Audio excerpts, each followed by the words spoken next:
It's a wet one again today, but as always, the show must go on. The sweet peas are bedded in really well now, which I'm really happy about. The potatoes are shooting up. Everything seems to be all in order here.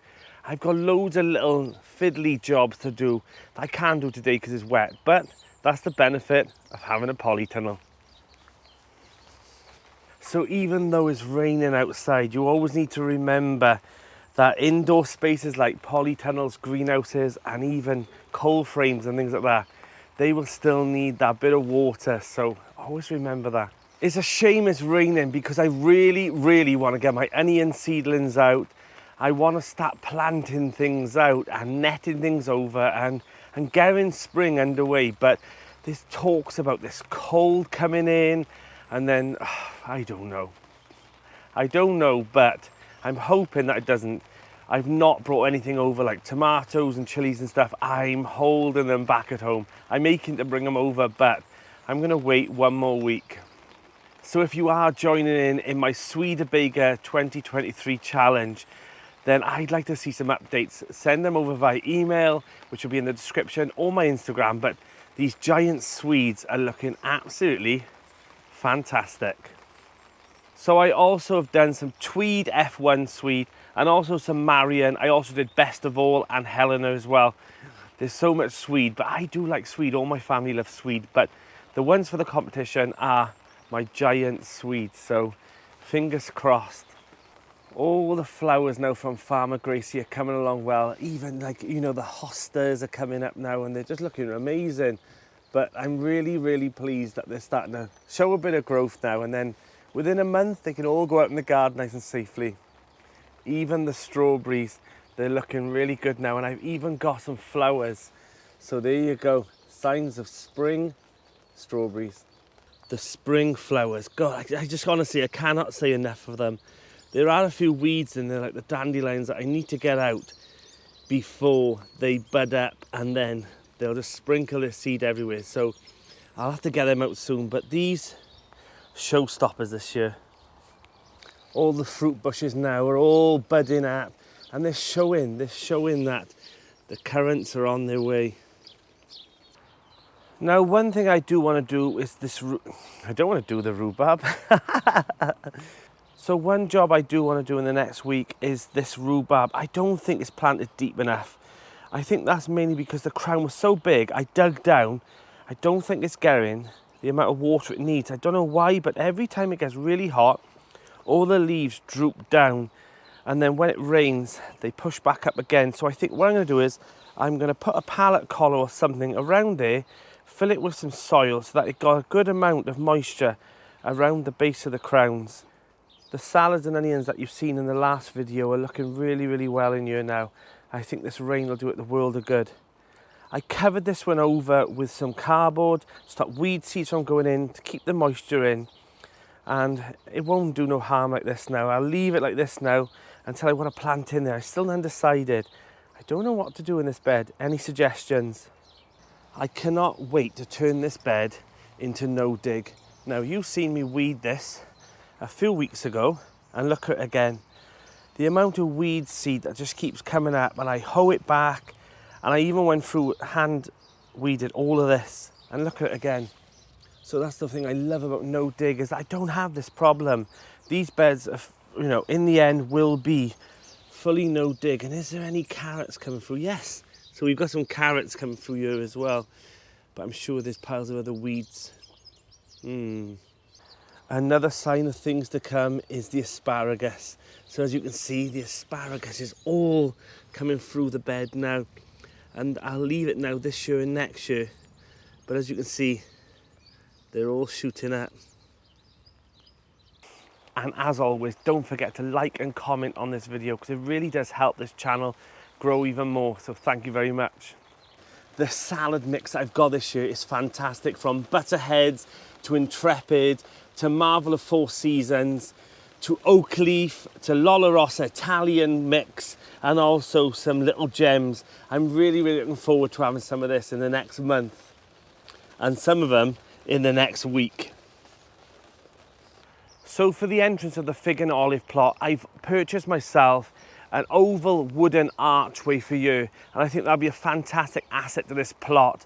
I bought some clematis, I bought a John Paul II, and also a Mrs. N. Thompson, which is a nice pink and white version, and I think that'll look really nice. That'll climb all over that archway, and hopefully, if the weather picks up in the next couple of days, I'll build that arch. I've also bought a Rouge Cardinal and a Polish Spirit, and these two will go over that archway at the front of the grapevine garden as well. It's about time that we all start thinking about adding more flowers to our plots. I know it's traditional to have all the veg and all the fruit bushes, but without these guys, it won't encourage the pollinators in, and with those pollinators in, they'll help your tomatoes and everything else that needs pollination, and you'll have a better harvest for it. So the sun has come out, which I'm really glad about, because it means I can go down the grapevine garden, pick up the seedlings and get those onions out. Let's go.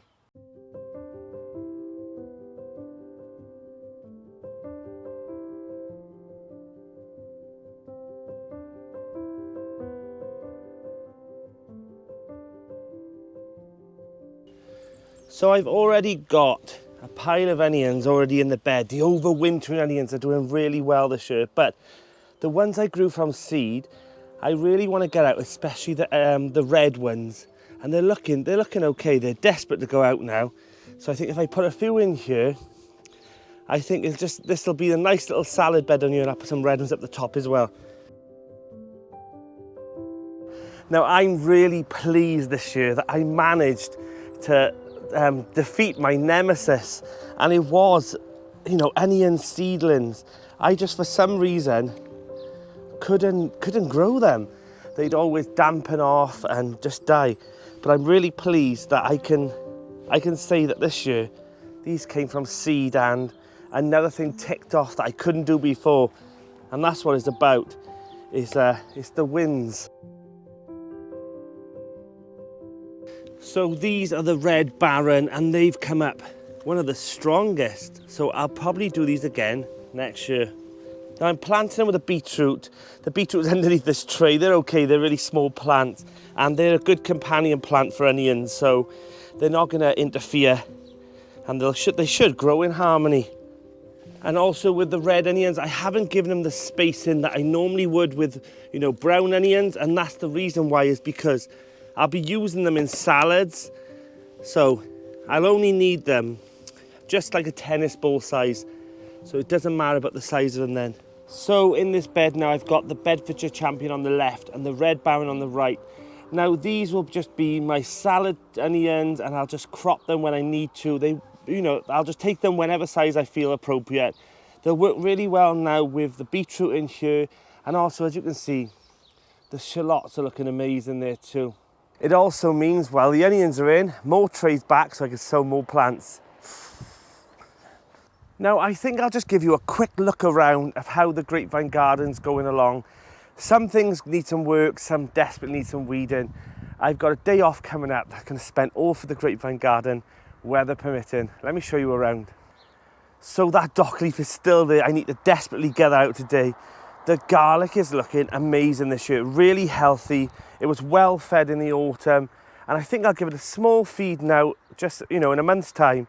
It just needs a little tickle now through, and I can see some mare's tail coming up, the dreaded mare's tail and bindweed.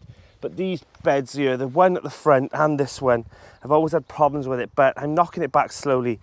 This now is empty-ish. There's one stray leaf there. This bed's okay.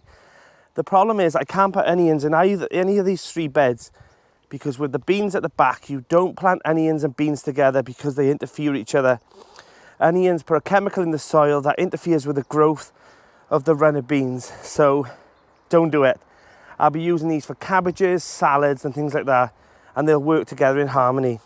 This is the shallots, onions, and also even the walking onions are coming now. So if you see, they look like they've gone to seed, and in fact they have. These will make bulbils on the top, and that's where all the seed heads go, and then they drop off into the soil and then start a new plant, and that's why they're called walking onions. The shallots now are looking really, really good. I'm really pleased with them this year. They've split. I'm really happy with them. So there is still loads to do down on this plot, and there's a lot of weeding, a lot of clearing, a tip run. But overall, I'm happy. It just needs a bit of TLC. The weather's been hitting me hard here the last couple of weeks, and I've also been focusing on the fig and olive, getting that up and running. But we're back to the grapevine soon, and this will be back to its normal, lovely self. So a few people have messaged me inquiring about the Taunton Dean kale. It's a perennial kale I've got on the bottom of the plot. It's perfect if you've got chickens or you need the hungry gap fill because it's got a lovely cabbagey taste to it. I use it more for the girls because in the winter it doesn't need to be covered. Nothing's happened to it at all. So I'll just chop some shoots off now. I'll pop it in some soil and we should get some more plants. So one thing I do want to show you, and I've showed you this before, is that this gentleman here has a mass amount of dahlias under here. Now we all faff out dahlias and we keep them out of the frost, but every year he just covers this over with some old tarp, and then in the spring he takes the tarp off, and I'm not even joking you. He has a mass amount of dahlias that are all protected under there, and they grow really well. I'm not saying that you should gamble as much as that. Maybe it's just a sheltered area, maybe it just works for you, but they're not mothered, they're not looked after at all. They're just covered with tarp in the winter and then brought back out in the spring, and every year there's a flush of dahlias. This poppy is exactly the same. Every year it dies down and it comes back in force. Last year I spaded a bit off because the owners let me, and I've taken some for the grapevine garden plot, or it might go on the fig and olive, I'm not sure yet. It's potted up and it's looking well.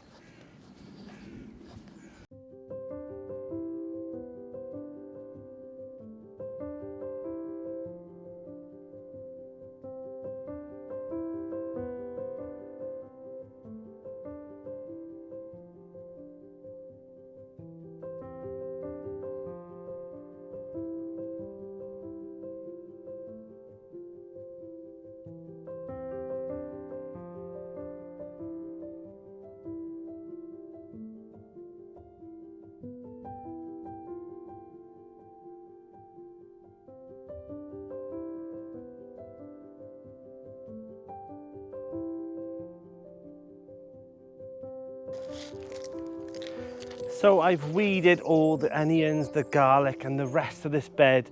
This will be the last year I'll use these wooden raised beds. They're rotting down now. I think it's time for something new. But I'm just going to give them a nice feed now of chicken manure pellets. They've done their best through winter with the feed that was already in the soil. Now I'm just going to give them a bit of a boost. I'm Danny and this is the Grapevine Garden.